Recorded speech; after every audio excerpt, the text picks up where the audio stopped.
56 Nights and due to DJ Esco being in jail overseas, or is that considered overseas? Yeah, nah, he was I think I want to say like Abu Dhabi or something or Yeah, for one of the Middle 56 Eastern places. days Yeah. over some little bit of weed. Yeah, Ain't man, that crazy? dog. Other countries don't be playing with drugs like we do, man. Niggas got to learn. Like, Yeah, this brings you to the Brittany Griner thing. yeah, Cause you look, like, it's fucked up that she's, locked up in Russia. But people got to know, like, other countries don't be fucking with even something as harmless as weed, like we think it. The other yeah, countries be super strict, especially if you're a foreigner and they yeah. see they think you bringing it in or taking it out. Mm-hmm. So other countries, like especially if you black, man, y'all people just got to be careful when you traveling abroad, man. Other countries Yeah, don't really play with I drugs think like I that. think the thing is too. I don't want to be the person to say that the rules are the rules or the laws are the laws. But when you traveling in another country like that and you're a visitor, you need to do a little research, man, and see how strict these laws are. And because it's weed is harmless, man. We all had the conversation about weed with Sha'Carri Richardson and all that shit. But some of these countries don't look at it like how we look at it, and that's why sometimes we talk shit about America, but man, like this was probably is one of the, I guess I don't want to call it safe, but the most laid back place when it comes to little shit like this, because little weed, man, like you should not be in jail for 56 days. For I don't it wasn't even like he had like a pound of weed or something. Hmm. I think it was like maybe some residue or something, a little bit of crumbs. And dude was stuck over there for 56 days, man. Yeah, lost the hard drive with all their music on it too, man. So yeah, Yeah. but then again, it worked out for the best because we had the most focused, determined, hit making future at that time. Mm-hmm. He says he was inspired by the fact that they lost all the music they had produced throughout Yeah. this whole time. So nah, he went on. That was the beginning of a tear, honestly, when he started recording all that stuff. So yeah, Yeah. man. The crazy thing is I seen a little stat on DJ Esco how I guess him being in jail over there for 56 days, he ended up learning Arabic. No, I'll bet. I mean, what else you He gonna do there, man? You yeah, got to learn what people saying he to you. so yeah, he learned Arabic, and he I guess he gained the respect for all the gangs in there. So all the Okay, gangs in there was actually cool with him once he left, and they ended up walking him out. no, that's So dope. I mean, it's never fun being in jail, but that got to be a hell of a experience for him. Oh, of course, man. And Yeah, like, look, I don't want to glorify jail, but sometimes there be cool people in jail. Sometimes, man. Like, let's be yeah, real. Like, not everybody's an asshole trying to rape you or whatever. So there yeah. be cool people got cool stories, especially if you foreign too. You Yeah, it's know. a misconception about jail. We kind of look at jail like, oh, it's about to be a whole bunch of sex going on in it. Mm-hmm. Like I had some homies in jail, and to be honest, they ain't even sound like they was in jail, man. Like my homeboy, rest in peace to Linda. He actually hit me up, and he was just so cool, and it sounded like they was having fun in the back, and like it was just so late. I'm like, damn, like you sure you in fucking prison? And he said it was just cool. He said it just sucked being in there because you can't do shit. You can't, you can't get no women and all that shit. But yeah, I guess it depends where you go to prison at. Because I don't want to sit Yeah. here and say it's cool, but where he was at, it was super laid back. Like he was just at like some detention center or some shit. Dog, I've seen people in jail with like fucking Xboxes and PS5s and playing Mhm. games and got phones and posting on social media. I'm like, dog, would you Yeah. even call this punishment at this point? You doing Yeah. what you would be doing at home, except for the women, which sucks not having any women there. But come on, man. Yeah, I mean, it's different if you're like in a federal penitentiary with people doing Yeah. life. That's different. But I mean, Yeah. jail is not like the fucking. That's why niggas be crash dummies, man, because they ain't scared of going to jail. All their Yeah. friends up in there half the time. Yeah. So Mm-hmm. Shit, wild, man. Shout out to Tab. I see Tab showing love in the comments, man. Yeah. Appreciate y'all. Make sure we're always streaming every Friday night on Twitter, on YouTube. So make sure y'all check us out live and in person if you so choose, and leave a comment. We'll talk about whatever you want to talk about. We'll shout you out, Mm-hmm. even if you trolling us like we got trolled last episode. By a bunch of people, Yeah. I don't know where they came from, but Yeah. shout out Hopefully to we get them the too. same people today, man. And I ain't mad at it, man. I ain't mad at it. So yeah, happy anniversary to 56 Nights from Future. I hate to say, 7 years ago. 7 years ago. It's crazy to Yeah. think it's been almost 10 years since that whole that whole Future run, man. Shout out to Anthony Yeah. Bauer. What's up, man? Yeah. Yeah, man. It's wild to see it, to think it's been that long. It don't feel that long ago. Yeah. Also, Monster is almost 10 years old now. I think that came out in 2014, so about 8 years now. Yeah. Wow, man. Time is It's flying. crazy. And even me playing this little mix, like the production on there was fucking crazy, man. Like that's still the type of production I'll be looking for, man. If I ever get back into rapping, like that shit was insane, man. It's, like that shit don't get enough credit, man. No, I agree. And that's what I miss about Future. I felt like the beats he would rap on were way more experimental in that time. You know, like listen to No Compadre. That beat is insane, man. Yeah. I'm like, what was y'all even thinking about just coming up with that shit, man? Like, it's like, let's get every weird sound possible and just mash it together, man. It's like somebody alarm went off in the studio and they said, hey, that's the beat. I'll rap over that shit. Yeah. But that's what I miss about Future, man. I think he got a lot more generic in his sound as he got older. Mm-hmm. But in that time, man, he would rap over anything, any crazy beat that Metro and Southside cooked up. He would rap over that shit and make it sound good, man. So that's one thing I do miss about Future, but you know, it is what it is. Mm-hmm. So with that said, let's get into it, man. Jay Prince introduced the podcast real quick. The gems and juice. We are back at it. Oh, speaking of Jay Prince, he's trying to start his own Oscars or Grammys or something. Yeah. We'll get to that question in a minute. We got Anthony leaving a question about his bachelor party. We'll get to that in a minute, man. But we're introduced to the podcast, man. Yeah, Jay Prince trying to make his own little Grammys or Oscars or something. I don't know what he's doing. Yeah. But it seems like it's kind of working though, man. He has the support of the industry, it seems like. It's picking up a lot of steam.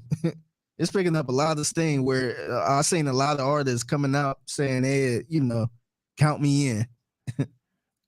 Dog, I'm seeing it pick up. Dog, here's a question though. Will we be invited to the Jay Prince Academy Awards or Jay Prince Music Awards? We should be Rap a Lot Music Awards, man. We need to call in some favors. Hey, he said we're qualified to be mob ties. We had the audio. We can bring it back up. So we gotta find our way into the Jay Prince Awards. Yeah, it's really picking up steam, man. Where I'm like, damn, maybe this is something that should have went on a long time ago, to be honest. And now I guess it took for Kanye to get banned, and we'll probably talk about that in a little bit, for somebody to say, hey, we should make our own. I think a lot of people have been talking about that for years, but nobody, you know, couldn't really get nobody on board because people wanted those Grammys. All they're gonna do is give a Grammy to somebody who never won, and they ain't about to turn that down. So I hope it go through, man. Man, me too, and I hope we get an invite, man. Remember, we are mob ties qualified, so we got to call in some favors, man. But yeah, hopefully we do, man. But I'll look for, because that's what people have always said. You know, everybody gets mad at the Grammys whenever they see the nominations or see who won or the Academy Awards, and they get upset. So and so, like, man, we need our own shit, man, because these people ain't ever gonna respect our culture the way we respect it. So, I mean, it's time. I mean, if you really upset about it, let's hype up. And I'm not talking about the BET Awards, which is not that bad as people say. It just has to be everything for everybody. But no, we need our own, for us, by us, man. People gotta. Yeah, I think if they do it the right way, man, I will be all in, man. If they, I mean, I don't know, maybe Revolt will Revolt do something like that where they host something like a performance like this. They did. I saw they did comment on Jay Prince's post, and they said they're down for it. Which I mean, that's just a comment. That That, don't mean they're actually gonna do yeah, it. But I mean, it seems like they had the support, man. it's all right there, man. If they, because I don't know when the Grammys is coming on, but let's say whenever the Grammys do come on, if Revolt have whatever they having at that same time, man, I'm not flicking to the Grammys. Yeah. Like, I don't care about that shit. So I'll be all in. I don't even know how to get Revolt.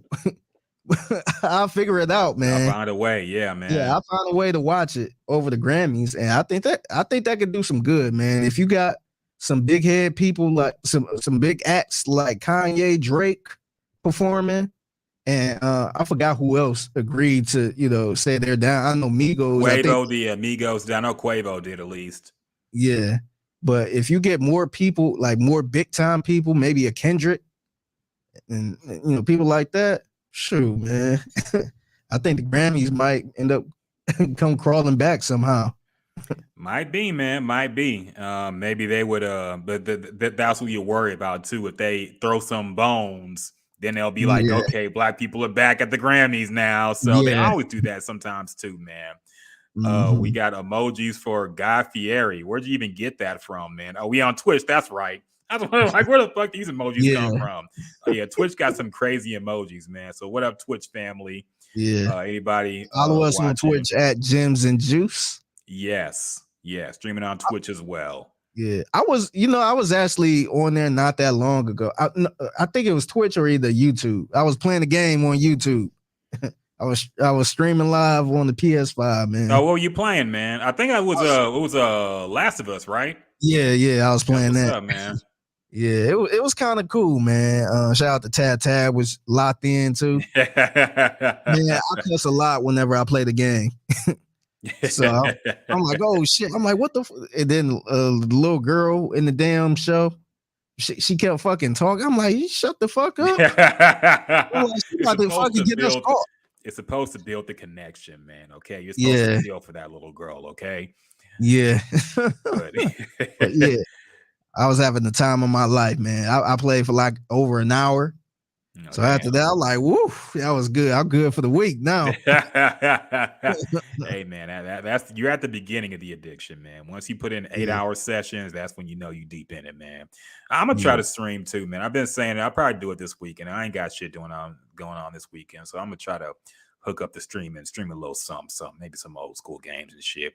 But anyway, we're getting off topic, man. Figgy, how's your week been, dog? How you been? It's been a busy week in the sports world. How's your personal life been? Man, it been cool. It been real chill, man.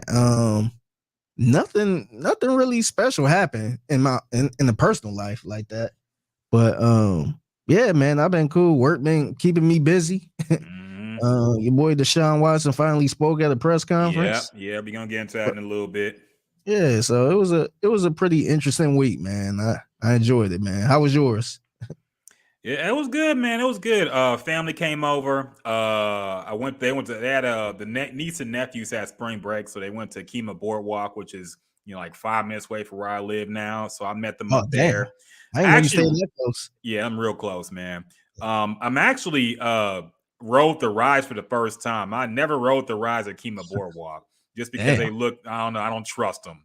But I rode them with the kids, man. They had a good time. Ate some food, rode the little boat around that little yacht looking thing. We had a good time, man. So good family outing day.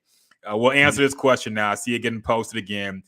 Anthony Bauer asks on YouTube, my bachelor party is this weekend, having a party at my apartment. What new music from this year should I add to my playlist? From this year.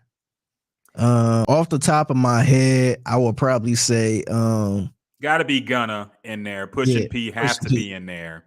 Yeah, Pusha P for sure.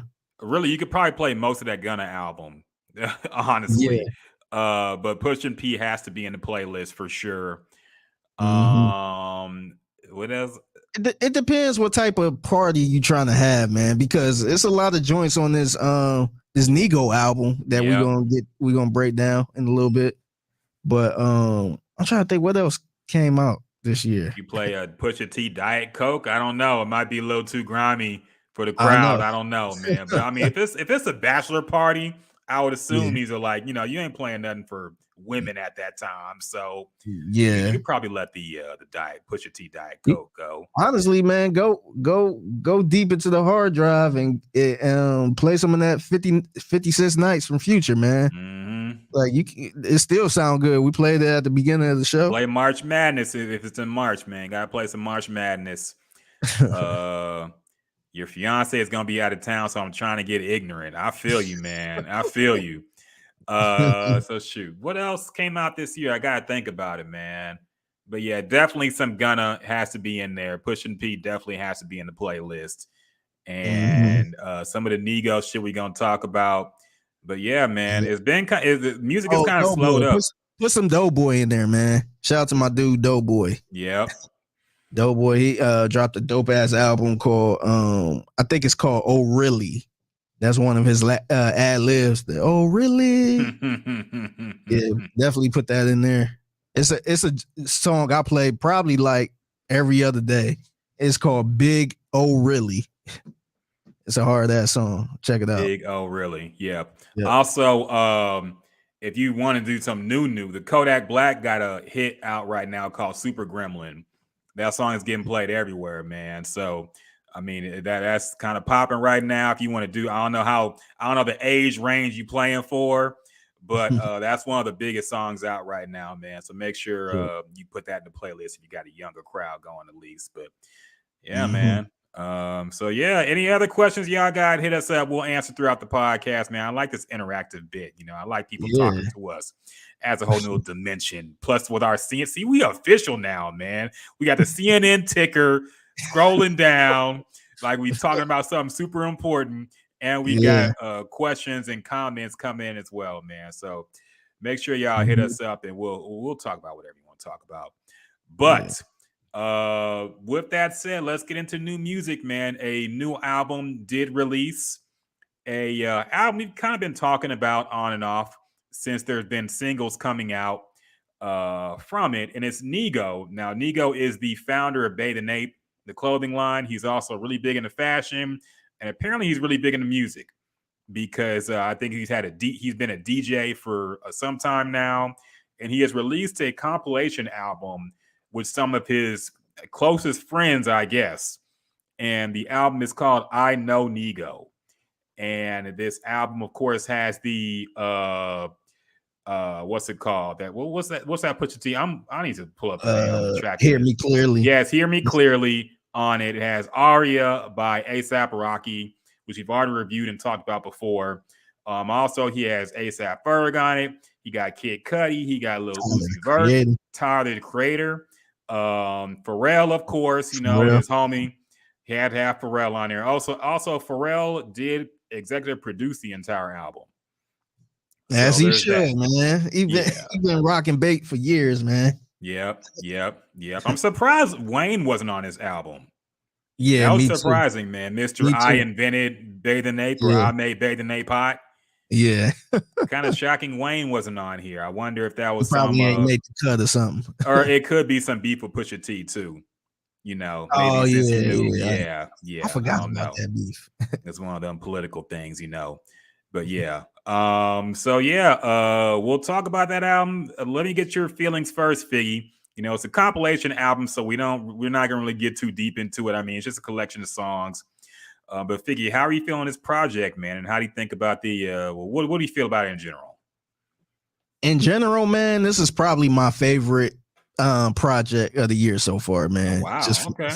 Just from top to bottom. I think everything on here, the production on here was good. I like every artist on here. Even the artist I was kind of confused on was the Teriyaki Boys. And that wasn't even that bad to me. That was super random. Yeah, it was random, but I didn't skip it. I was just kind of like, all right, that's one song, but I left it on, and that wasn't that bad. But everything on here, I ain't really care for the first song, the Lost and Found freestyle, because I think I heard the Tyler the Creator one before. But yeah, I ain't really care about this one. Let's talk about that for a second. We gotta discuss how we from Houston feel about Tyler and ASAP rapping over Slim Thug beats. Are we okay with it? Ooh, is this cultural appropriation? Yeah. Even though, to be fair, these were Neptune's beats, I think. Yeah, so. but and see, I felt like I don't have a problem with people freestyling over certain stuff, because those beats were hard and the songs was hard, but it wasn't like they was rapping over Still Tipping, or rapping over Southside or something that's classic, legendary. And so I ain't have a problem with that, because I feel like those type of beats, I feel like anybody would throw those beats on for anybody to freestyle at a radio station or some shit. So I ain't really have a problem with it. Okay. It's making sure. I felt a certain way when the transition was another Slim Thug song. It started with Like a Boss. Then it started with Three Kings. And then it went to Like a Boss, I think, for Tyler. So I felt a certain way. I mean, I feel like y'all could have called Slim Thug too. You could have did a little verse on it too, but whatever. Yeah, it wasn't Neptune's production. So yeah, to be fair, it was Neptune. The Three Kings wasn't though, right? Three Kings was Mr. Lee, but Like a Boss was Neptune's. Okay. So yeah, a little bit of a cultural appropriation. I mean, the Three Kings could have got a call.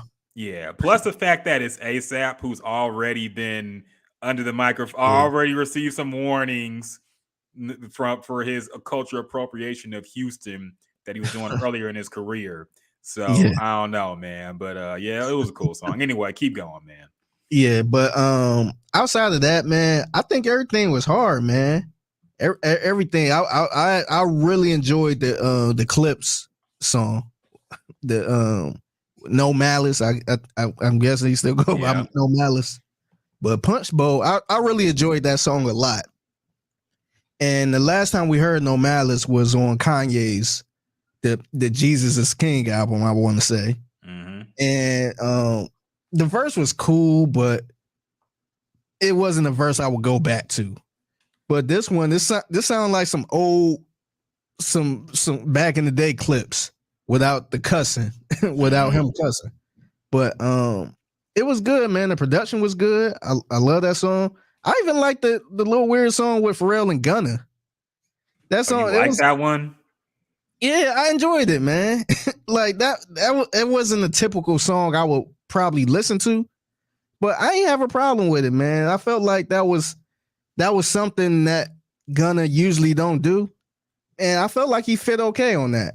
So I ain't have a problem with it. It seemed like a little a wonky type of Neptune's production, but I thought that was cool. I really liked the song with A$AP Ferg, the Paper Plates. I like that song a lot. I even like the Pop Smoke song, man. Even though his shit sound the same, but I had no problem with that song. That song didn't sound like they just pieced it together type shit. It seemed like that was an actually real song. So I enjoyed that one. And of course, Hear Me Clearly. But a lot of these songs was hard, man. I rarely skipped a lot of it, man. Like I kind of played it all the way through a couple times. So I would have to give this a qualified, man. I enjoyed it. Qualified. Okay. I'll admit I'm not as high on this album as you are, but I did enjoy a handful of tracks, man. We already talked about the first one, and of course it transitions into Aria, which I do like that song, man. I think that sounds like old classic A$AP. I thought the beat was super cold too. I did enjoy the Clips reunion, especially because it sounds like a Clips song. Malice wasn't talking about, religion. He was talking like dope shit and crack shit. I was actually surprised. I mean, he didn't cuss or didn't get too explicit with it, but I was surprised he brought Arm and Hammer into it and shit like that. I'm like, Yeah. okay, maybe we can get a Clips album at some point after all, man. Maybe it's possible. So yeah, I did like that song. I'll be honest, man, the middle of this album, I really wasn't feeling. Like, really starting with Functional Addict with Pharrell. I was not really feeling that, man. The beat was crazy. Pharrell with these, he had a line that just made me cringe. He said something like, "I got the vaccine because you niggas is variants."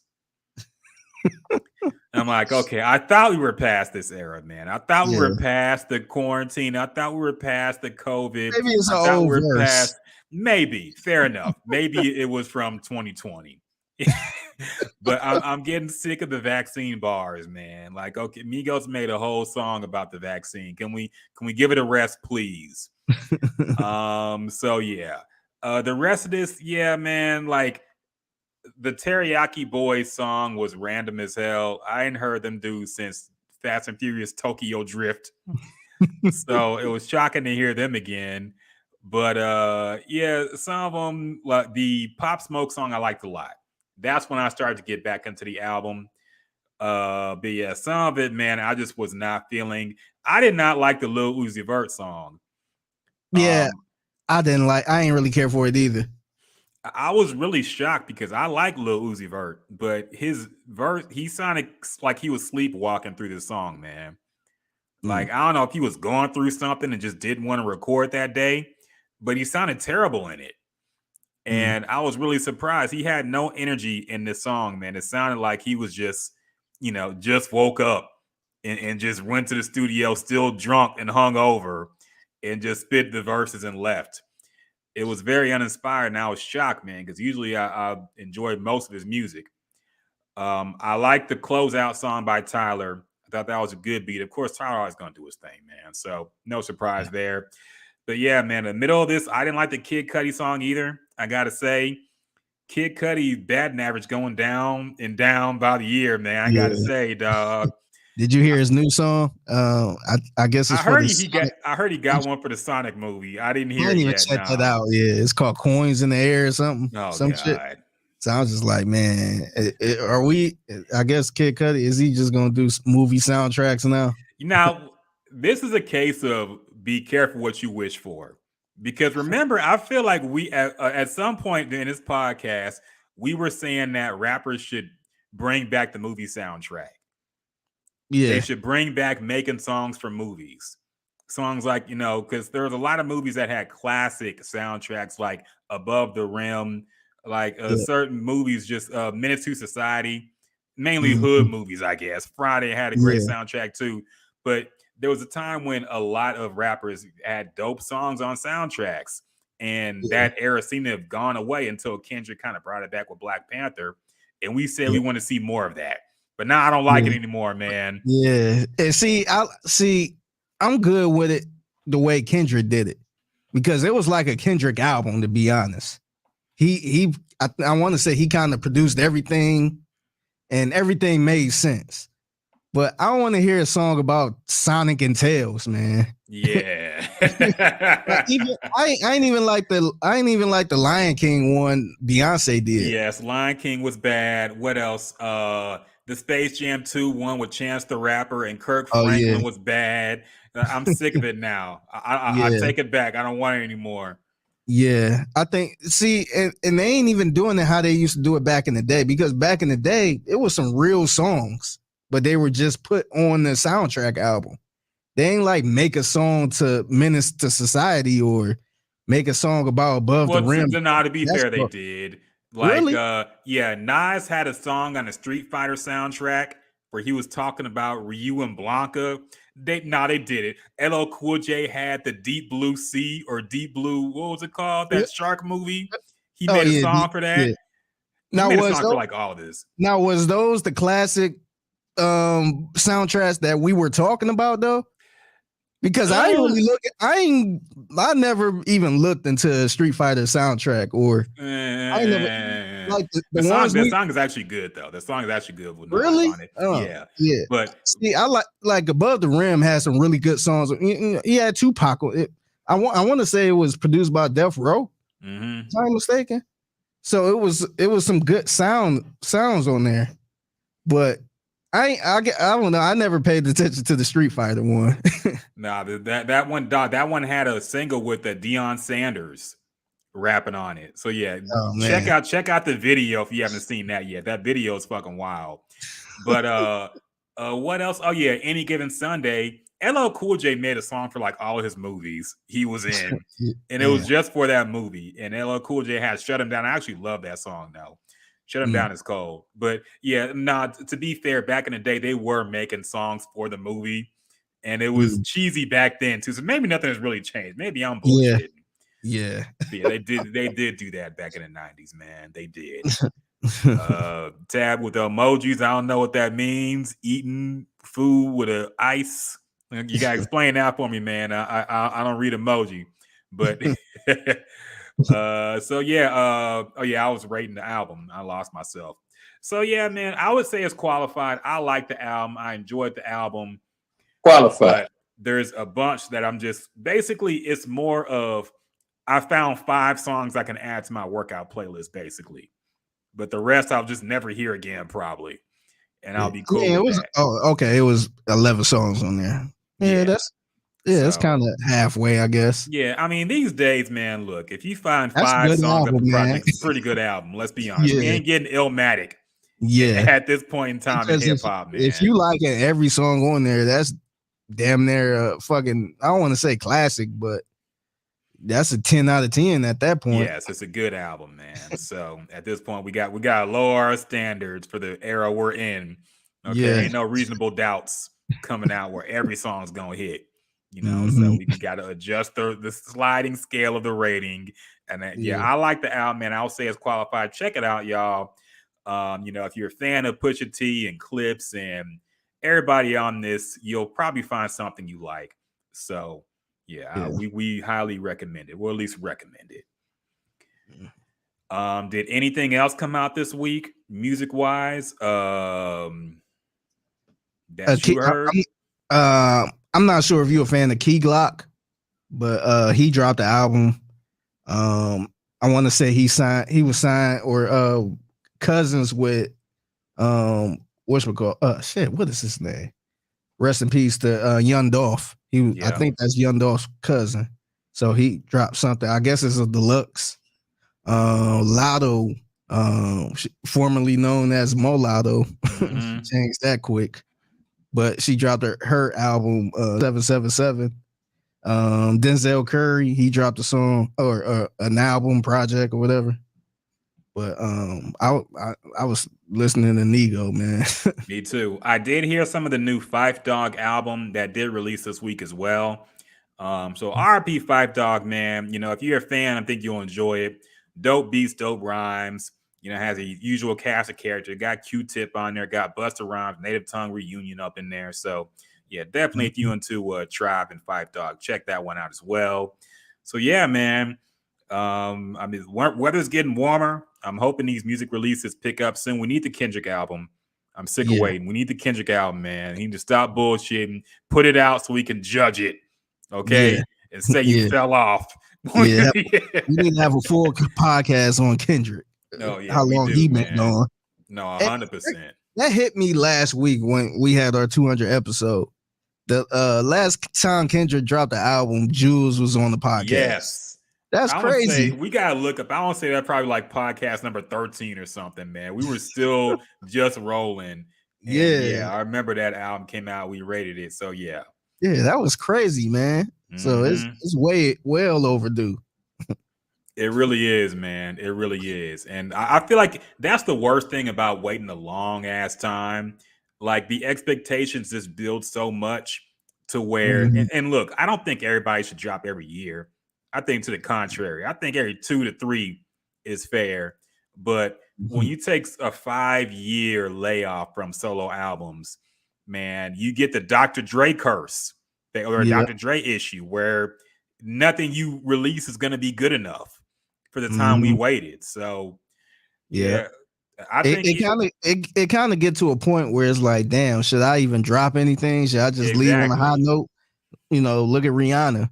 That last album was amazing. Mm-hmm. And it's been a long time from when she dropped something. I don't even know. We probably wasn't even doing a podcast when the last time she dropped. When did Anti drop? I gotta look that up. Yeah, it had to be 2016 maybe? 16, 15? yeah. 16? Yeah, we weren't even doing a podcast then. Yeah. So yeah, I can't imagine her feeling pressured to drop something. So sometimes it's good to just leave fans waiting. Leave fans like, oh, she'll never drop an album. We ain't never getting one from her. Better off leaving it like that. Yeah, I think she might be doing it where just she'll wait so long that when she drops it, people just be happy to hear anything from her. Because she ain't even done a feature in a long ass time, man. Yeah. So I think if she drops an album, people just be happy that she's still doing music. They don't even care if it's as good as the last album. Yeah. What was the last feature? I don't even remember the last feature she was on. Maybe that DJ Khaled album. Probably. A couple albums she was even on that. Yeah, the song with Bryson Tiller with the Santana sample. Oh yeah, That might have been the last one. Mm-hmm. Yeah, that song sucked too. Maybe she should just keep it in the tank. Maybe she just keep it in the tuck at this point. If it's gonna sound like that, I don't know. But yeah, man. With that being said, let's get into some topics. A lot went down this week that we gonna discuss and get into. I guess we'll start off with the biggest sports-related headline. I know y'all talking about it. Our man Deshaun Watson finally had his first press conference in well over a year, talking to the media with this new team, the Cleveland Browns. It was a very controversial press conference, as we knew it would be. A lot of tough questions were asked, and I don't think everybody was satisfied with the answer. But then again, you got to keep in mind there are legal proceedings in effect. So you knew you weren't going to get much in terms of, the allegations. I personally wanted to hear more about the Texans situation and what made him want to leave. But I also understand you want to be professional, and you're not going to say, I left because of Jack Easterby or some bullshit like that. So I get why you had to be political, but I personally wanted a better explanation of what happened because we didn't get it from the Texans either. So yeah. So Figgy, I got to ask you first, man, since you're in a unique position here. How do you feel about this press conference from the perspective of somebody who lives in Houston and covers the Texans, and how do you feel about it as somebody who's a Browns fan?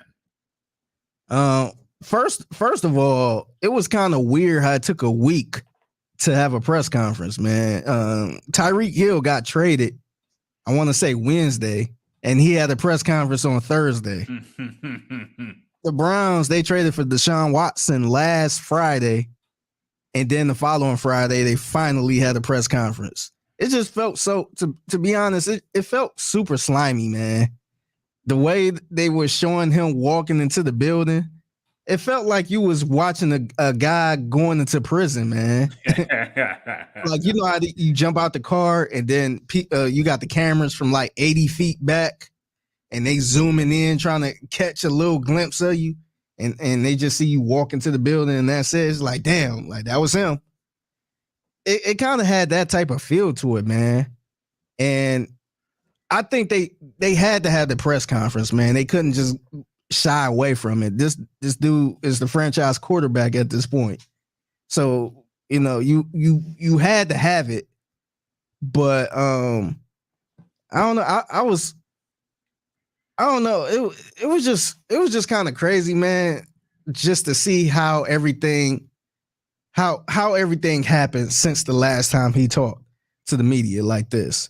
Because the last time he talked was I want to say it was the last game of the 2020 season. And now it's like, wow, this dude is talking now, and people are like firing at him, pretty much talking about the allegations and the massage therapist. So it was kind of it was kind of crazy to see him in that situation like that. But yeah, man, I think, look, man, a lot of people ain't gonna like it. A lot of people didn't like that they had a press conference. A lot of people didn't like how they stood up afterwards and posed for a picture. They just gotta lean with it, man, because all of this is going to look bad. There's no right way to do this. He got the civil cases going on, so whatever they do is not going to look right, especially if they're saying, "Hey, this is our quarterback." It's not going to look right, but they traded for him. They might as well put him out there like that. Yeah, I mean, they had to face some music. They strategically did it on a Friday, so people wouldn't have a whole week to talk about it. But yeah, man, it was gonna be tough no matter what. One thing I did expect, I thought he would show a little bit of remorse for what happened. I didn't expect him to go back out there and say I'm guilty or confess anything. But I was shocked at how adamant he was that I don't have any regrets. That he would quote, he actually said, I have no regrets about what happened, and to basically not even address the fact that he was having sex with some of these women at the very least. He basically says he didn't do anything wrong or improper, and he's innocent. He wants to clear his name. Fair enough. Whether you believe him or not is going to be up to you. But basically, this just looks bad in the media because it looks like you're basically just calling all these women liars straight up and not even admitting any kind of wrongdoing, which then will just imply these women are just hoes who are just looking to and like whatever. Like I said, believe what you want to believe, but that's how the media is going to take it. The media wants people to be accountable when it looks like they've done something wrong. People want to like Deshaun Watson, man. Honestly, everybody loved him before the allegations started piling up. He was beloved nationwide. Whenever they heard that he was dissatisfied with the Texans, every team and every fan wanted him. Wanted him gone. Yes. They wanted him out of Houston. Yes, they wanted him on their team. Now it's difficult for women to cover this because, it just looks strange. So in that way, I thought he would at least say, hey, I didn't do what they alleged I did, but I was wrong for how I moved. Something like that to give some people like, okay, he understands something did happen that he should have corrected. But he didn't give him any of that. So now I'm like, okay, you just going to be the villain. Like, fuck it. But they're not going to be behind you after being defiant like that, man. But hey, if you don't feel like you did anything wrong, fair enough. He might have not. I wasn't there. I don't know. But I just thought, at least strategy-wise, he would admit something or just give a little concession there, but he didn't. So let me ask you this, because I was actually shocked that he even went into that much detail. How he said he never assaulted any woman. Assaulted, harassed, or he had three things he said. He kept saying it, or disrespected. Yeah, that's right. Yep. And then he talked about his mom and auntie and all this other stuff. Do you feel like, I mean, I don't want to put you up against it, but do you feel like he's really telling the truth about this? Because I felt like even if he didn't do it, I would have thought the right answer would have been, yeah, I can't really get into all of that right now. I'll talk about it when everything is over. But he was still the three things he said, he was pretty much saying he's not guilty. He didn't do anything wrong type thing. And so I was sitting there thinking like, damn, either maybe he is telling the truth, or either he's really messed up in the head where he felt like he didn't do anything wrong. I think he just doesn't believe he did anything wrong. And I don't know. Part of me feels like maybe he was, I think a lot of what he said was scripted. You can tell because he kept repeating the same things over and over. So I can't really tell you what he believes versus what he was told to say. That's the difficult part. Because, some things he mentioned, he was parodying Rusty Hardin with the whole, when they asked him, it was a good question. Like, why do you have so many massage therapists in the first place? 40 something. Like, why not just have one and stick to them, or a couple? and he brought up how social media is a big thing now, which is the same Yeah. thing Rusty Harden said when they asked him why he was contacting these women through Instagram. He was like, well, Instagram, social media is real big with the kids. I don't understand it, but it's real big with the kids. And Deshaun Watson basically says the same thing in that press conference, man. He's like, social media is a big thing now. Like, okay, what? Yeah. And it's crazy because we all know social media been a big thing. It didn't happen overnight, but a lot of people don't go on social media or, slide in DMs trying to get a massage therapist. Yes. So it didn't really make sense. Yeah. And somebody did bring up, they did unveil text messages where Deshaun said, he apologized to a woman for making her feel uncomfortable. And so that implies that something wrong happened at some point. Yeah. So to say you have no regrets, you did nothing wrong here, is just a bad look, man. And look, the criminal charges are all gone at this point.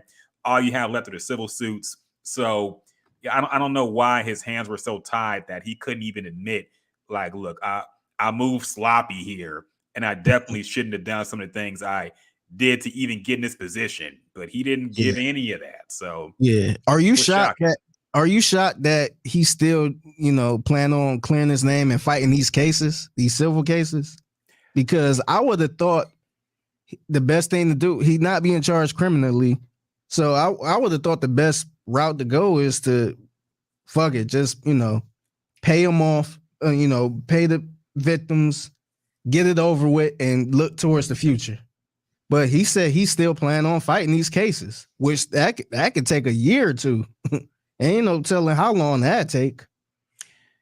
I was kind of surprised, but then I kind of understood, because basically I feel like he's not going to just say, I want to settle the cases, because even he brought that up. Like, it would look like he was just trying to make it go away, or, and like if his stance is that he's innocent, he can't say I'm going to settle. He has to say I'm going to fight it. Now, if there was a realistic offer to settle all these cases, I'm sure they would take it, but then you have to weigh it against the fact that Rusty Harden has said in the past he didn't want to settle, and that some of these women want different things. Not all of them going to want to settle. Some do, some probably don't. I don't know. So with that being known, he can't put out the legal strategy of we just want to settle, because then that could be a whole legal back and forth between Rusty and Tony Busby. So I kind of get why he had to say that, but I'm sure he doesn't mean it, because I'm sure if there was a reasonable settlement, they would definitely take that instantly and just be done with it. But he can't say that publicly. So I understood it, but yeah, I'm kind of curious. I'm kind of curious too, because let's say he do plan on fighting these cases, and let's say he win every last one of these little civil lawsuits. I wonder, do he still get suspended by the league? Because it's not like a thing where he settled, which means he kind of did something, and the NFL got to punish you for getting in this situation. But if it's a case where he's not charged criminally, and he fought all of these civil cases and won and didn't have to pay anybody a penny, like, do you think he just go on with his life as far as playing in the NFL, or do he still got to suffer a consequence? The NFL has to do something.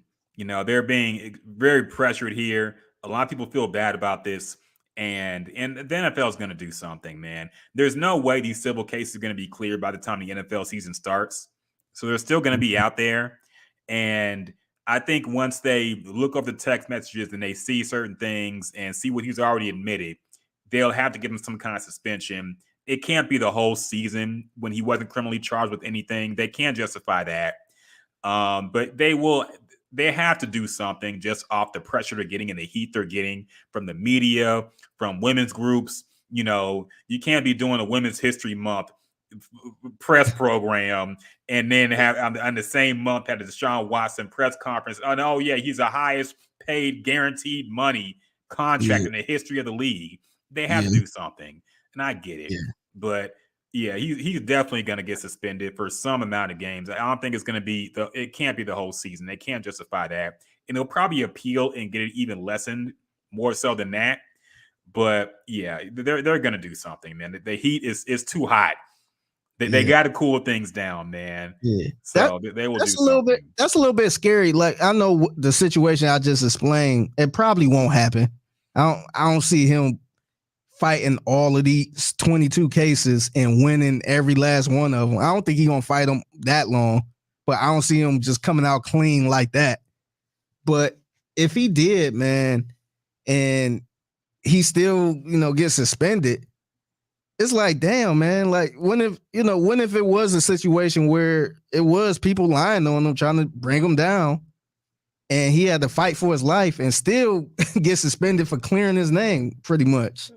That's kind of that's a little scary because now, you could find 30 women who, and I ain't trying to make it like that, but I'm saying you can find 30 people to accuse you of anything, and it could be a lie. And now you got to pretty much fight for your life to clear your name. It could fuck up your reputation, man, especially if it's not, if it's not true or real, and you still suffer like a suspension after clearing everything up to prove that you didn't do it. I mean, I get what you're saying, but in this case, I just wouldn't feel bad because he made out like, look, if you give me $230 million and say the caveat is you got to deal with 22 sexual assault cases, but there's no criminal charges, you just got to settle them civilly. Like, I would take that any day of the week, man. I'm sorry. Yeah, I'm not like, even though presuming I'm innocent, of course. Yeah. But like the fact that he made out like a bandit and he's this punishment is gonna be light, man. Okay, he already got paid a whole season for not playing. Yeah. So fuck it. Some of this could be payback for that. He had to sit out a whole season and got paid for it. So I don't feel like I understand what you're saying. Like, this could be a bad precedent. Yeah, I don't feel bad at all, but it's just I'm just more pointing out the NFL. Like because it really stuck out to me, him saying he want to fight this, and clear his name. So it's like, damn, maybe he is serious. Maybe he do want to fight these civil cases and win them all. But if he do, I mean, how that's more clear than the criminal and just paying somebody off. That's clear to me.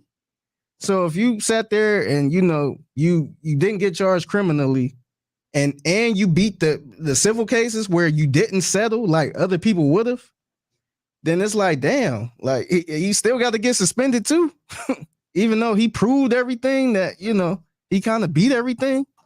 But, I'm sure that's not going to be the case, though. I don't see him fighting all of this and winning, to be honest.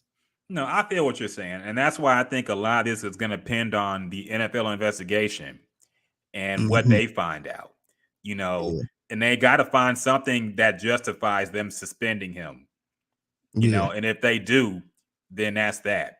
But they got to prove what they found. They got to show what they found and make it something justifiable, not even assuming that he actually assaulted anybody or did anything, but just something to prove that this fits what we suspended people for before. So as long as they do that, then they can justify it. But it depends on what they find out, man. So we'll just have to see. Do you think it's possible that the NFL would try to beef up the suspension for the simple fact how they work the contract where he won't lose as much for the first year because of this suspension? I think they'll be pressured to, but then I can think he'll appeal it and then he could win that appeal because you can't suspend somebody based off of that. Like, I've seen a lot of people saying that, and I just don't see it, man. Because look, I can see the players union or whatever they call it, stepping in like, no, you can't do this. Like, how you gonna make his suspension all season because he worked his contract in a way where it won't affect him financially? Yeah. So, man, if he settled all of these cases, I don't think he's gonna get a year. I think he'll probably get probably be like 6 to 8 games, and they'll probably end up cutting that in half. Eventually, he probably do like 4 or 5 games or something. Yeah, that's what I think too. And I think they might give him a bigger suspension knowing he'll appeal and win the appeal. But they just have to look good. Like the NFL's integrity is is in question here too. And they've had enough, where we really shouldn't judge their judgment or trust their judgment in a lot of cases. But yeah, man, it's a crazy case. At the end of the day, Deshaun Watson's not he's your problem still. You're a Browns fan. So you got to answer that question, man. How do you feel about that as a Browns fan? Like, are you excited for this new season with Deshaun Watson? Even if he hasn't played the first 3-4 games, maybe, are you still hyped about this season as a Browns fan? I would still be excited, man, to be honest, because look, I don't like him being in this situation at all. It's not a good look on any team. But man, he's still a franchise quarterback, man. And I know it looked like the Browns gave up a haul, which I think it's enough. But dude, you could have gave like a quarterback like Deshaun, you could have got way more for that. And if it wasn't for the legal stuff, you probably could have got more.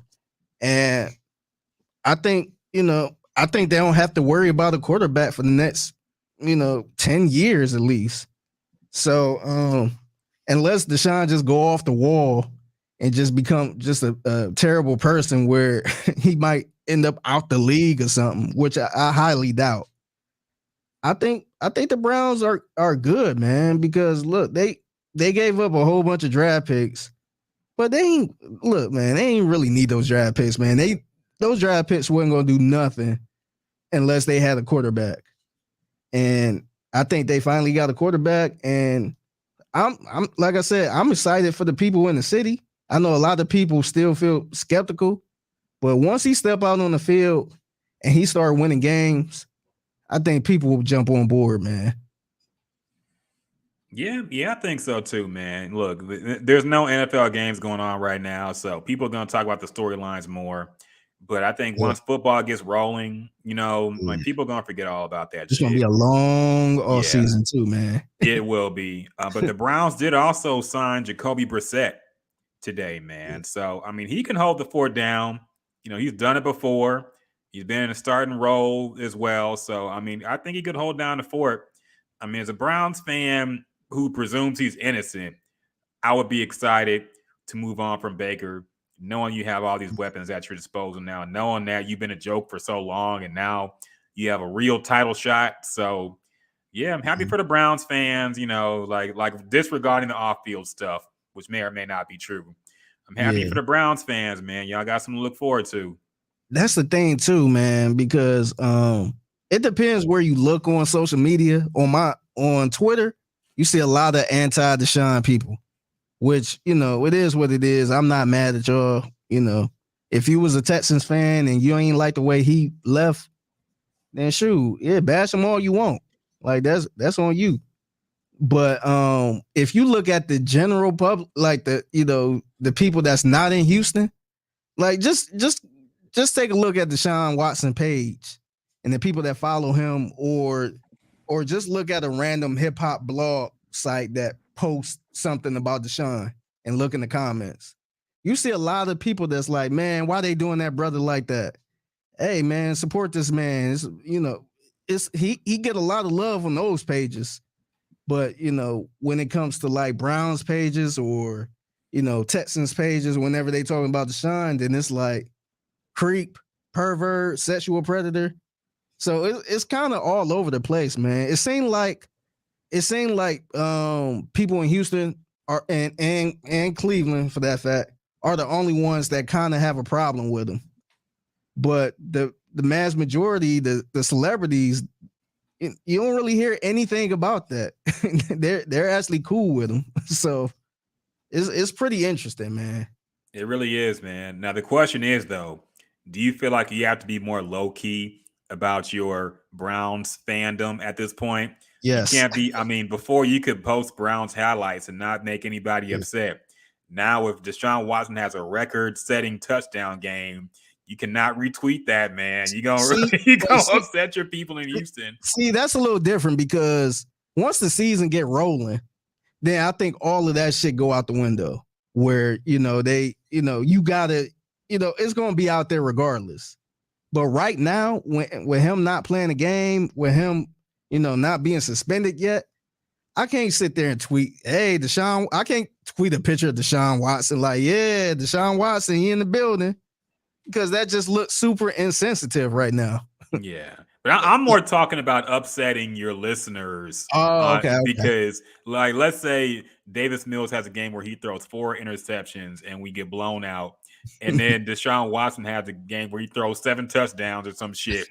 Like, would you feel comfortable retweeting and say, yeah, go dog pound? To be honest, I probably wouldn't. Okay. Because I actually slowed down a lot with that because a lot of people used to hit me up whenever the Browns have a bad game or some shit. And they're like, damn, like mistake on the lake and all this other bullshit. But I didn't really do it the past 2 years for the simple fact that the Texans been so bad. And don't nobody want to see another nigga gloating like that. Like, if your team is doing bad, the last thing you want to see is somebody else that's covering the Houston Texans sitting there posting about the Browns or some other team like, oh, yeah, we good, blah, blah, blah, blah. So I tried to slow that down overall.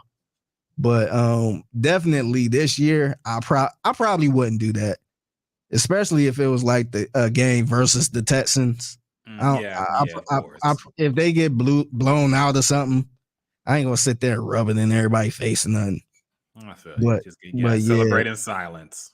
Yeah, man, you do. It's funny because a couple people hit me up that's media people in Cleveland, and they was happy about getting Deshaun Watson, but they couldn't post about it because it's super a sensitive topic. But they was just like, man, Baker Mayfield is fucking trash, man. Like, we finally got a franchise quarterback, but I can't talk about it like I want to. So it's a tricky situation, man. Yeah, it's gonna be like you said, long off season, man. You got camp, you got preseason games, you got a whole lot to go before. Man, we ain't even to the draft yet, man. Yeah, the draft coming up too. So yeah, a lot of time to go. So yeah, we'll see how things go. But I still can't believe he a Cleveland Brown, man. I really can't either.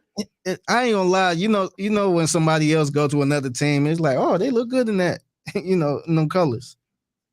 I feel like a Deshaun Watson Browns jersey don't look right, man. It looks super weird, man. Like, it had no. I gotta be honest, man. The Browns just have no swag in their uniforms, in their colors. Like, look, I gotta be. I know you're from Cleveland, man. I don't want to dog your team like that. No, that's all good. But they have like the most swagless uniforms in the league. I feel it's the same fucking uniforms from 1960. Yes, man. It's like from when people first started throwing the foot pigskin around, when it was actually probably pigskin, and they wearing the same colors from 1928. And that Watson jersey. You don't look modern at all. Yeah. So no, I ain't mad at that. I think they just trying to hold on to that. Hey, we've been around since the 50s and all that shit. So yeah, I get it. But we'll see how things go, man. Going to be a very interesting NFL season. You can tell already. So many things going on. Also, rumors of Tom Brady to Miami.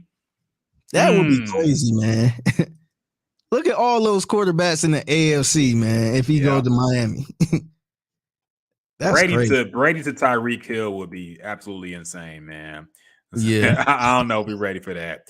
But we'll see how things go, man. The wildest offseason I can remember ever in the history of the NFL.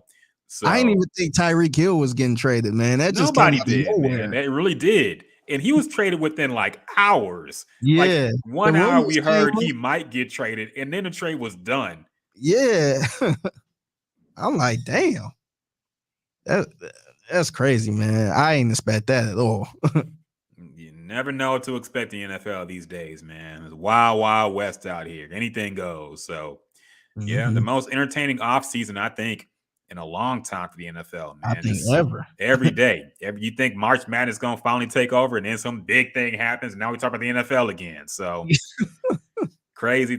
Oh, yeah, by the way, shout out to the Houston Cougars, of course, making it to the Elite Eight. Once again, they're going against Villanova. Hopefully they pull that one out, man. Great team by Kelvin Sampson doing a damn thing. They balling, man. They playing like an NBA team, man. Like they looking scary. They lost like their entire team, came back and they dominating, dog. It's wild, man. It's crazy. Yeah, that's just the great coaching, man. Kelvin Sampson really turned that whole program around.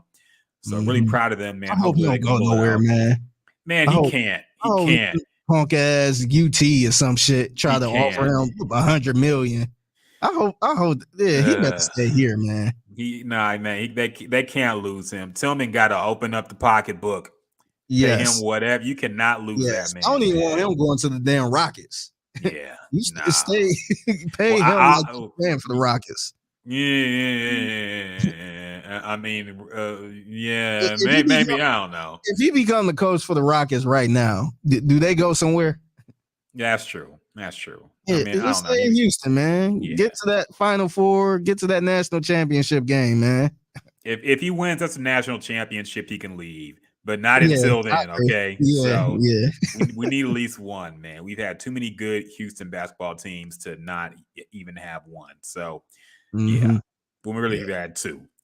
Two good teams. So actually we have more than that, but still. You get my point. Anyway, other topics that happened. Oh yeah, I got to toot my own horn a little bit because I've been proven right on the Gems and Dudes podcast about the long debate we've had. Figgy, your man Bow Wow. I'm sorry, Shad Moss, formerly known as Bow Wow. We gotta talk about his Twitter rant, man. He went on a very self-deprecating Twitter rant this last week where he basically said all his music was bad. He called all his albums mid. He said all people were naming their favorite songs and were like, nah, that was mid. Any song that went number 2 was mid. He didn't even have plaques. And basically he dogged Jermaine Dupri. You know, he said Snoop Dogg, he kind of pulled a Game, the way Game said that Kanye did more than Dre did for his career. Bow Wow kind of did the same thing here, man. He said Snoop did more for him than Jermaine Dupri did, despite the fact that Jermaine Dupri produced all his hit albums and made all his hit songs and gave him a career. Yeah. He said that Snoop did more for him and was bigger for him. And he also said he himself is not an icon or a legend. And the funniest thing is that his fans were bringing up the same arguments you did when you were defending him being a legend, saying what other kid rapper has done this. Bow Wow himself said there were plenty of other kid rappers before me. There's nothing special about me being a kid rapper. He named Criss Cross. He named like all the other kid rappers that came before him. And he said that doesn't make me an icon.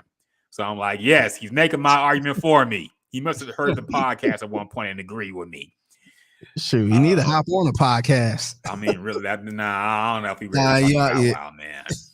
I don't be ready for that yet. But how do you feel about this Bow Wow rant, man? Do you agree with him now that he's admitted? Do you think he's not a legend now since he won't admit he's a legend? I mean, he laid it all out. I can't even defend this, man.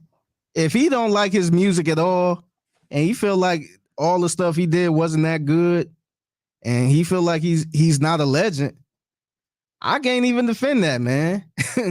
But my thoughts on him talking, I guess, pretty much saying, going on this whole rant, I wonder if he just truly going through something, man, because he always going through a lot, and he kind of vent a lot on Twitter.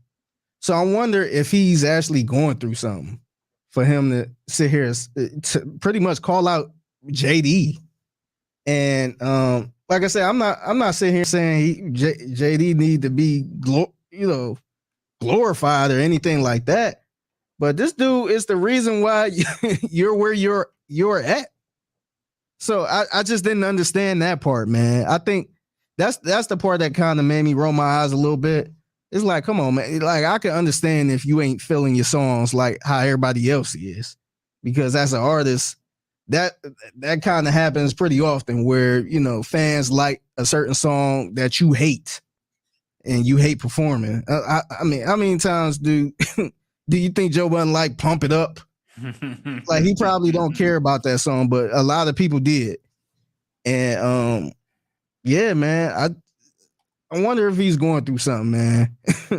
I thought it was a little strange, but I guess to this day I can't sit there and call him a legend now, man. He said it came out of his own mouth.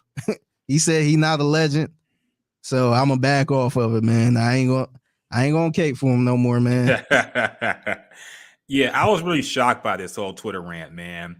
Oh yeah, shout out to Ryan Peterson, who called out me for being bald. He said, first guy's hair is a masterpiece. That's Figgy Fig, sir. Show some respect, please. That's why second guy shaved his head. Can't top it anyway. Yeah, that's what happened. That's exactly what happened. I had a full head of hair and I just shaved it because I could not match Figgy's hair, man. That's what all of us should do, honestly. You should shave your hair. You ain't gonna top. Look at this man. Look at his hair. You ain't topping that. I gotta get it done, man. Shave your damn head too. We all got to be bald if we ain't like Figgy, man. But anyway, yeah, the Bow Wow rant, I was really shocked he said all this, man. Honestly, if you would have asked me, named 50 rappers who would possibly go on a rant like this and be self-deprecating, Bow Wow wouldn't even be on it. Give me 200 people I would name before him. Like, he's a guy who always seemed to hype himself up to unrealistic degrees. So for him to have this moment of reflection and just say, I wasn't special, I wasn't iconic, and my music wasn't legendary, and all my albums were mid. I was shocked he said this. But then reading through the tweets, I could kind of see why he's saying this now. And I think he just has some kind of beef with JD. He keeps downplaying it. He keeps saying it's not beef, but he keeps bringing up the fact that he hasn't worked with Jermaine Dupri in 10 years. And he said he'll never work with him again. And it seemed like they had some kind of falling out where they're just not cool anymore. And the fact is, Jermaine Dupri curated your whole career. You know, so when he listens to his old songs, I'm sure all he hears is JD already having the song done. And it's not his own vision. You know, it's Jermaine Dupri's vision. You know, Jermaine Dupri had all the tracks laid out for him. I'm sure he just came in and rapped. Yeah. So when he's 30 plus at this point, man, he's looking back in his career, and I'm sure he can't really identify himself in his own work. And that has to be tough when you're an artist and you're creative and you see yourself as a creative person. He mentioned he wants to be known more for acting. I don't know if that's gonna work out, man. I don't know. I can't defend him on that one. I saw Tokyo Drift, man. I don't know if that's gonna work out for Shad Moss. But you see Lottery Ticket or the Lottery Ticket, whatever that shit. He was in that. He was in one of them Law and Order shows too, man. Really? Damn. Yeah, I think it got canceled. It was some kind of SBU or some cybercrime shit. I don't know. It was weird. I think it got canceled, but he was in that too. So yeah, man. I get why he's saying this. It seems like he's just been, reflective and has some beef with JD. He keeps shitting on JD every time people bring him up on his tweets. So yeah, I think it's just some beef between them, and I think that's leaking out into what he's saying right now. But I just brought it up because I was proven right. Yeah. He said he wasn't a legend. We had a long debate about an embarrassing long debate, honestly, about how Bow Wow is not a legend. We should not be talking about Bow Wow this long. Yes. Yes. So I just bring it up to say it's settled, at least according to him. But I'm sure next week he'll say he's a legend anyway. So whatever. Yeah. Other things that happened, Doja Cat supposedly quit music. I don't know if you saw this bullshit. Yeah, I don't understand why she did though. I looked into it and it was so confusing. I really didn't understand what happened. Apparently, there was some kind of concert in Portugal that she was part of, but it rained a lot and to the point where they couldn't even perform. But I guess people were mad that she didn't even come out to greet fans or say anything. So all the Portuguese people went to social media and started trashing Doja Cat. And she said, basically, I'm sick of this shit. I'm done with it. I'm done with music. Fuck everything. I'm not built for this. And so, clearly it was a very just emotional moment for her. But, everybody picked this up and said, hey, Doja Cat is quitting music. Doja Cat has apparently quit the music industry, which clearly is not the case. She clearly was just emotional about some shit that happened. But do you believe she is honest here? Do you think she's done with music? No. No. Even if she wanted to quit music, I don't think. See, these labels ain't about to let you quit music, man. They're gonna make sure you get back in that studio and record and perform and all this other shit. I'm a little worried that, I don't like seeing people having breakdowns over shit like this, man. So I just hope she, get back into the music and perform and give everybody a good show. I want to see her, during the show having a Kanye type of breakdown or something. So I hope she get back into it, man. Her last album was actually all right. I reviewed it on here. And yeah, I'm not sure what she's going through. But shit, I felt like the shit that shit she was doing in the chat line was a little more rough than this. That would have been a reason to, try to get away. So hopefully she can overcome this and get back to doing what she's doing. Did you see this little stat about her album? the album Planet Her? No, what was it? So it's in the rundown. Oh yeah, I see it. Yeah, I saw it. Yeah, so it's the Doja's Cat album, Planet Her is now the most streamed female rap album of all time in Spotify history, being the first female rap album in about 4 years to surpass Cardi B. And that's cool and all, but I like to check out the comments when stuff like this is posted. And it was funny to see everybody like, this ain't a rap album. This ain't a rap album. They trip. This ain't a rap album, which I kind of agree with. But I don't know. It just I'm starting to get irritated with these little stats. Like, me too. Because what does that mean? Yeah, like it's not. It's just weird how you say in Spotify history, but not Apple Music history. Like it's like these. So is Spotify putting this out? So, like, is that an accolade? Like, I don't get it, man. I get a little irritated with these little personal stats. Yeah, and to even act like they're in history, like how many in the streaming era, how many big female rappers have we had, honestly? Yeah. There's Nicki and Cardi. Yes. Okay, in the streaming era. And Nicki was honestly before the streaming era, so she barely counts. Yeah. But like, it's not like we had Lil' Kim putting her albums on Spotify, and so they don't mean anything to me, man. Streaming don't mean anything. They got streaming factories, people just playing the songs nonstop. That's been exposed a while back. So these streaming stats mean nothing to me, man. Like, good for them. Hopefully, it got them some money because they don't be paying shit for streams, but it means nothing to me in the context of greatest sales or listeners, or it doesn't mean anything. Yeah, I wonder what's the purpose of putting something out like this. I wonder if it's Spotify promo from her label. I was just about to say that. Is that because it's kind of like how we look at Grammys. Getting a Grammy can open up a lot of doors for you as an artist, because now you're a Grammy winning artist. And that can, do a lot for you in your career. But we in a day and age where these people are getting all type of stuff without even putting out music like that. You got people like Sweetie, who she getting the McDonald's deals and meals and all that shit. And so what she need a Grammy for at this point? Because she getting all the commercials. She getting all the endorsements. So I'm kind of curious, where this shit gonna go in the future. Especially if, if you got people like Sweetie, you got shit. Even people like, look at somebody like what's this? Lil Nas X.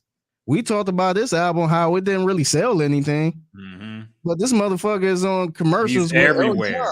Yeah, so I'm kind of curious, as far as with sales too. Like, do it even matter if he don't go gold at this point? Because he already all over the place. And it's like the last thing people think about is the music, because this motherfucker's in Uber Eats commercials and, you know, all type of random ass commercials now. No, all of it is manufactured, man. Like I said, the streaming labs. So somebody can go gold or platinum, and that don't really mean that many people listen to the album anyway. It could mean there was streaming farms that pumped it up, which is usually the case. Because look at Lil Nas X, man. Like, look, nothing against him.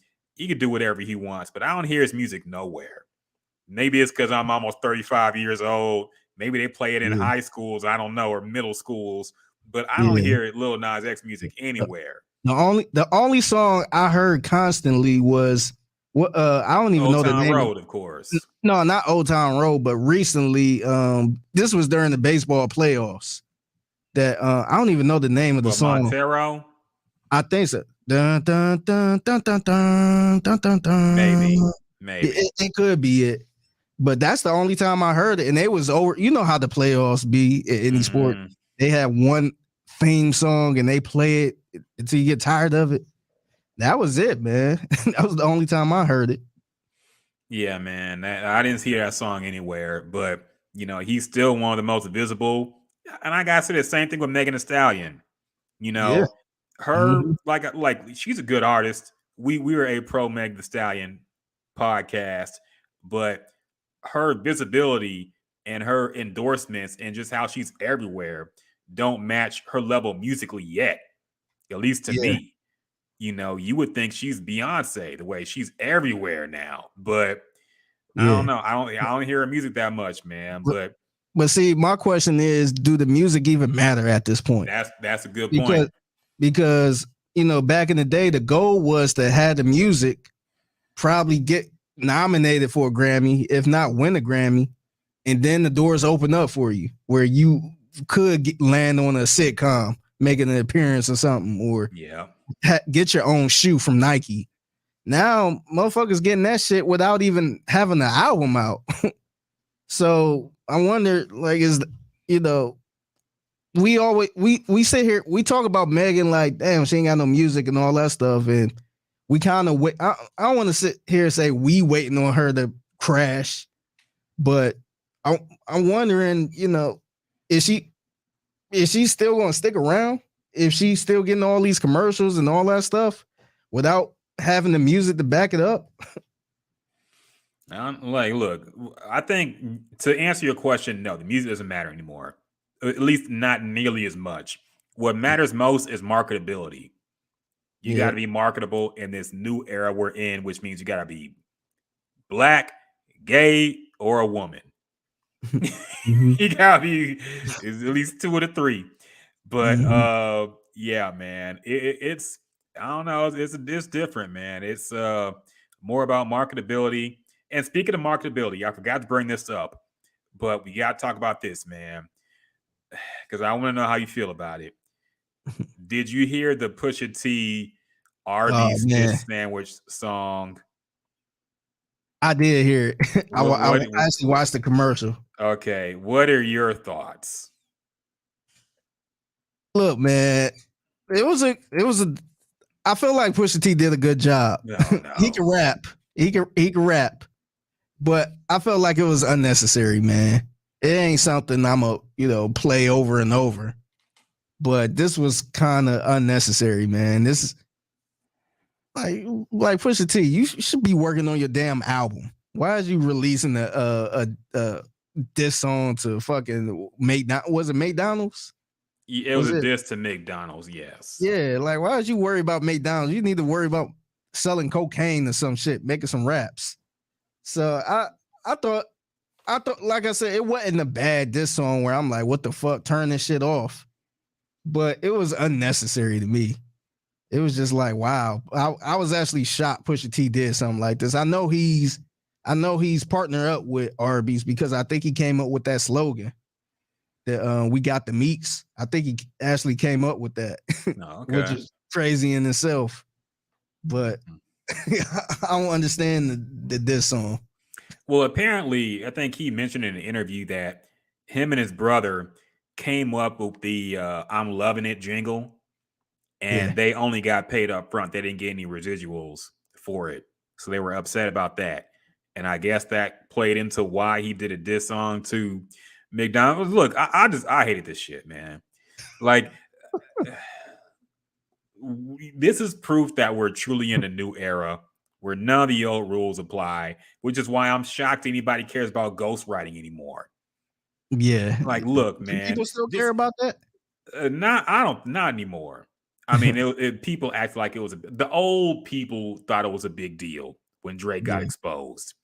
Yeah. But man, I can't think of any other time in hip hop where we thought this type of shit was cool from one of the biggest street rappers out.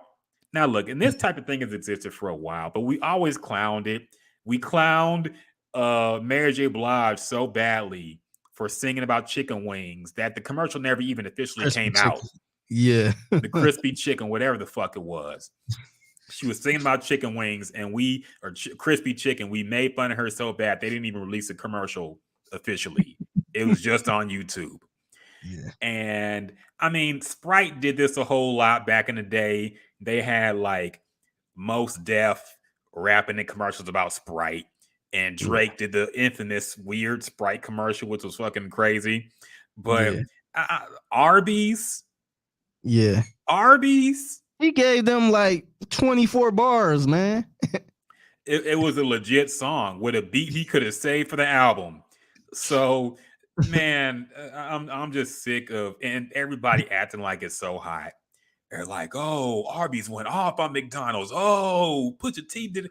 Like, this shit is corny, man. Come on now. Pusha T, 40 years old, dog.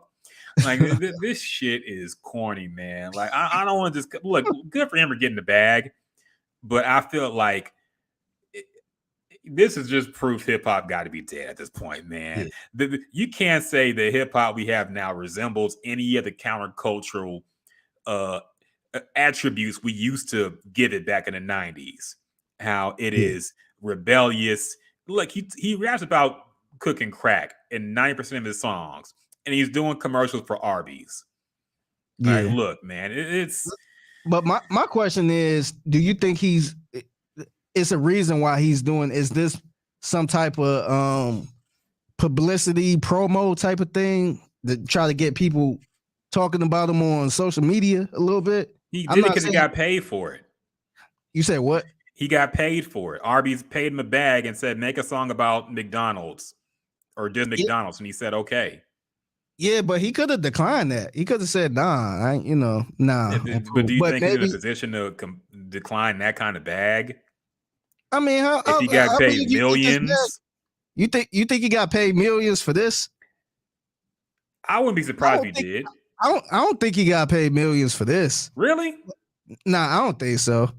Because these type of places, man, they don't spend that much on promo like that. Because we seen it with the chicken sandwich. We seen it with Burger King trying to take over the internet with their chicken sandwich and try to get other people to promote it type shit. I don't see them paying $1 million for this song. I don't think so. I don't think he got $1 million for this. I do think he got some a good bag where he said, "Fuck it, I'll do it," and that could kind of get the internet trending for a little bit, for like a couple hours or some shit. So I'm wondering if that was the reason he did it. I just think it was the money, man. It had to be, because it would be one thing to have an appearance in the commercial, and he would just get 10, 20, 30. I don't know what the price would be, but not that much. But the fact that he made a whole song and there was a beat produced for it, I would have to think it would be up there or close. But maybe I'm wrong. I don't know. I'm not no financial Hollywood type nigga, so maybe I'm wrong. But I just don't see a place like Arby's out of all places, which people feel like nobody go to. I don't Dog, see it. Arby's is everywhere though. Nick, okay, I gotta nip that in the butt. Niggas are lying about not going to Arby's. There are too many Arby's around the country for nobody to be going there. I'm niggas. I'll be going to Arby's, man. Like niggas always talk about who go to Arby's, nigga. I go to Arby's. I'm not saying I go there every day, but shit, I do go to get their fries, man. Like I'm not sitting there calling them trash or There are too many commercials. There are too many locations for nobody to be going to Arby's. Okay, somebody out here lying. I've been to Arby's before. I liked it. Yeah, Arby's is not a bad. I think they got this bad stigma. Oh, a tab asking him, was it real? Yes, it was real. It was real. Yeah, it was real. He officially released. It was a commercial, and yes, that was a real song they made. I don't think it was a full length song, but it was a song they made for the commercial. That was this real. song, yep. So yeah, and yeah, man, Arby's is not bad. I think it had a joke.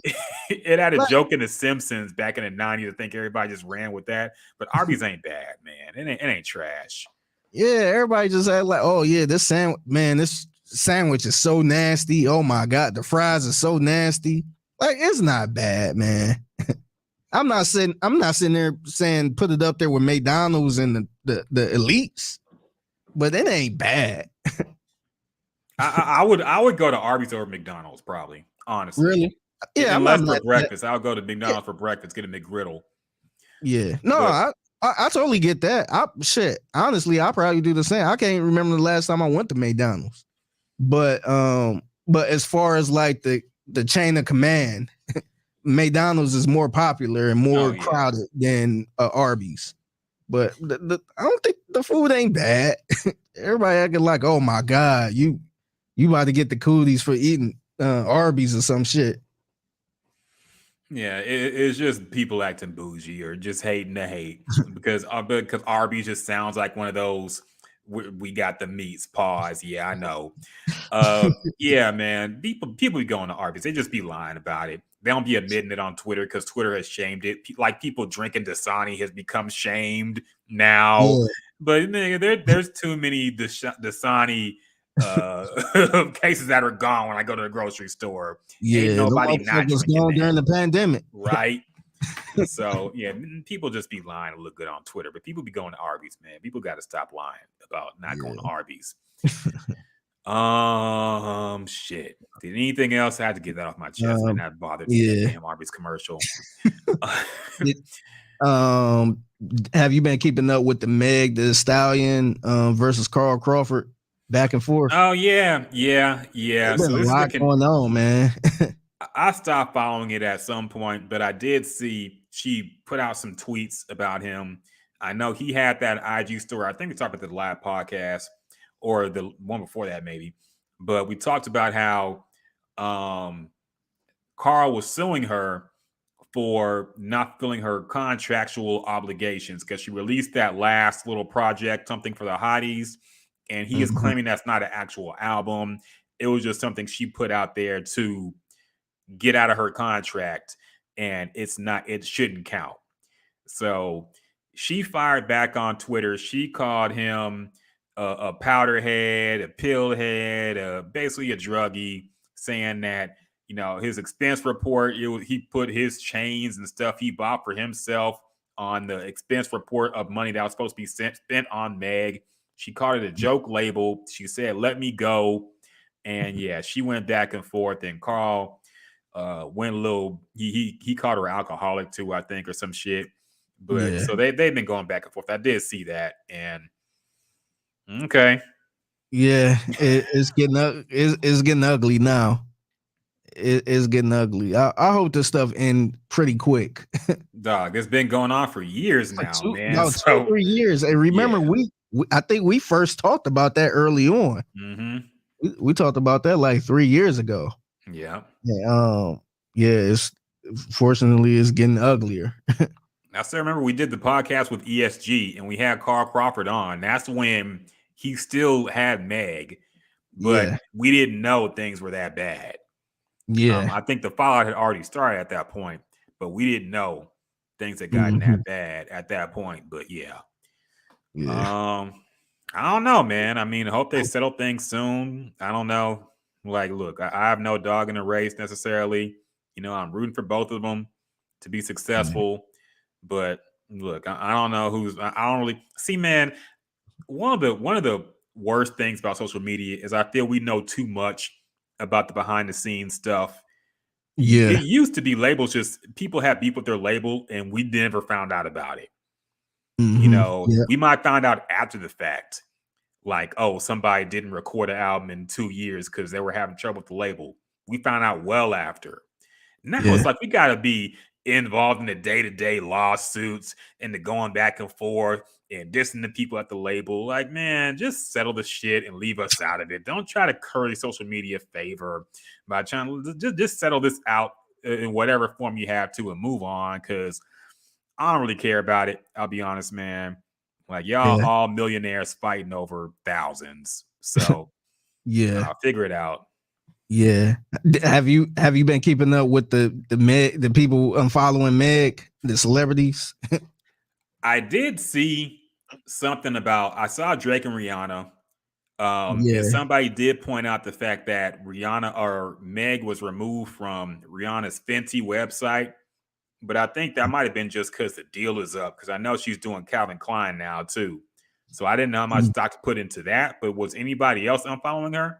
I ain't got the list on me right now, but it was a lot of known names where I'm like, damn, where the conversation popped up where they know something about the whole Tory Lanez case, or they kind of know what happened. So I guess they don't want to deal with her at this point.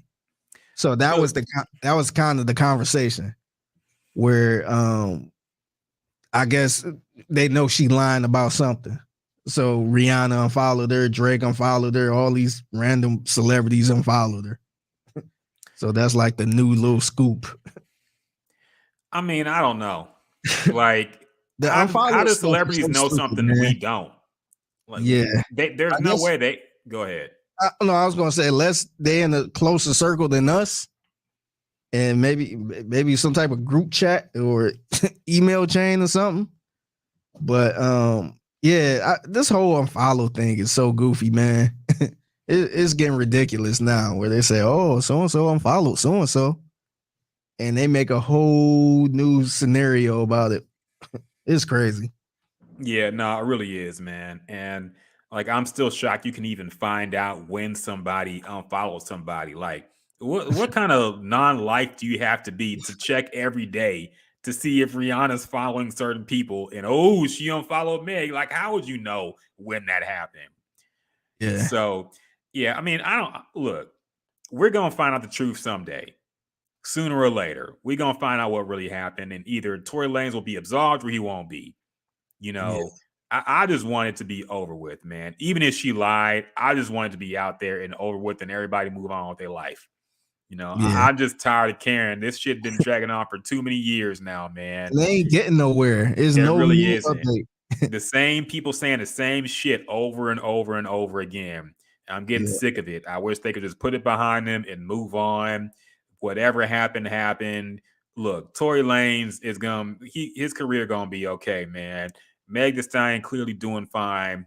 So look, whatever happened is gonna come to light sooner or later. But I just, it's tough to keep caring about this shit, man. I'm like, just fucking tell us what happened and leave it alone. But I don't know, whatever. You know, yeah. so So on a yeah, slow week, we'll always get a new Meg and Tory update. That's what I've noticed. yeah, yeah. So yeah, so Rihanna, Drake, Nicki Minaj, and Tiana Taylor are the new people that unfollow Meg for some Nicki Minaj is reason. kind of crazy because they had a song together. Yeah. That was because they ain't had no beef or nothing. Mm-hmm. Tiana So Taylor, I don't know. I don't know if they're ever that cool, but in Rihanna, you know, I don't know about that. Drake, I assume he might have just unfollowed because he never hit. That could be yeah, anything, man. You know how petty Drake is. But Nicki yeah, is kind of wild because they had a song together. So I don't know. yeah, yeah. And I'm seeing some stuff saying that I guess many people claiming that Meg and Rihanna's falling out had something to do with, I guess, accusations that ASAP Rocky cheated or messed around with Meg at some point. Oh, really? Yeah, I guess so. I guess that's the Twitter shit. Well, now, what is that based off of? I ain't even see Meg and ASAP Rocky together. I mean, anything is possible. You know, everybody Yeah. be fucking around these circles, but Yeah. I have no idea what you're basing that off of, man. I feel like people just be inventing shit sometimes. I know. Yeah. That's why I hate this whole unfollow shit, because I didn't even know Meg and them was cool, or Meg and ASAP Rocky even been around each other. But the other person too that unfollowed Meg was Sierra. So that's kind of strange, because Sierra seemed like a nice girl. Seemed like she don't have problems with nobody. So I don't know. But like, I mean, that's not like a bunch of celebrities. That's just some random ones, honestly. But man, who knows? Like, this might be normal in those circles, but we don't notice it because they don't have cases out against other people, so we don't even notice it. But they could be following and following each other all the time, man. Who knows? Yeah. I don't read too much into it, but who knows? Or honestly, it's kind of like, damn, maybe I don't want to see this ass on my timeline. Exactly. Sierra is a nice Christian woman now, y'all. Okay, maybe she don't want to see porn every day on the timeline when she's scrolling Instagram. She don't want to see body yada yada yada yada yada. She don't want to see all that. So yeah, it's possible. But the Nicki thing is interesting, man. I will say there's something there, because Nicki, she's not gonna unfollow somebody without a reason, especially if it's somebody she collaborated with. So something definitely happened there. The Drake thing, I don't put too much stock in. Rihanna, who the fuck knows? Rihanna is just wild, man. She could have any reason for unfollowing somebody. Yeah. But yeah, the Nicki thing is interesting, but we'll see what happens, and if it means anything in the end. Yeah.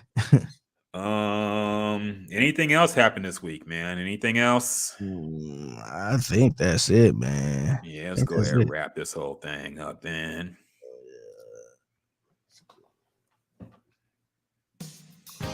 Yeah. You once again tuned into the sweet sounds of the Gems and Juice podcast. We appreciate y'all hopping in with us, man. Remember to check us out, streaming every Friday night, Friday evening. Shout out to everybody who was in here leaving comments. We appreciate y'all. Anytime you want to hop on, ask us something, or fucking see what we think about some shit, or just fuck around and troll us. Call me bald and say I'm jealous because I've shaved my head because I'm jealous of Figgy's hair. Say whatever you want, man. Just keep I was getting killed last week. Everybody, what is that on your head? No, Figgy got that iconic hair, man. So yeah, appreciate y'all. Oh yeah, I got another smart content, man. Make sure y'all check out our interview with Jonathan from Trill on Wheels. Cool dude, cool thing to do in Houston if you out here with us. And check out our interview with him. Really, really cool brother, man. And that shit sounds cool as hell to do. Nice little event, little outdoor activity for y'all on the weekend or whenever you want to do it. So check out that interview on YouTube and whatnot. TrillOnWheels.com is where you can find him, man, and book your next adventure through Third Ward. Yeah. Have to do that. That sounds fun. I'm looking forward to it, man. We actually gotta plan something and do that shit, because that shit does look fun, man. Yeah. I want to play the screwed up karaoke, whatever you called it. I want to do the karaoke and the trivia and all that shit. I bet I could smoke y'all. We'll see. So yeah, appreciate everybody checking out. Make sure y'all check out Figgy on In the Loop 10 to 2 Sports Radio 610. A lot going on in Houston sports right now, so make sure y'all stay tuned into that. Appreciate everybody who came out for our 200th episode as well. Shout out to Paul Gallant. Shout out to Jules. Shout out to Jasmine for stopping by as well. We love y'all, man. Hopefully we got 200 more in us. Who knows? Yes. Yeah, we love y'all. Appreciate y'all. And until next time, peace.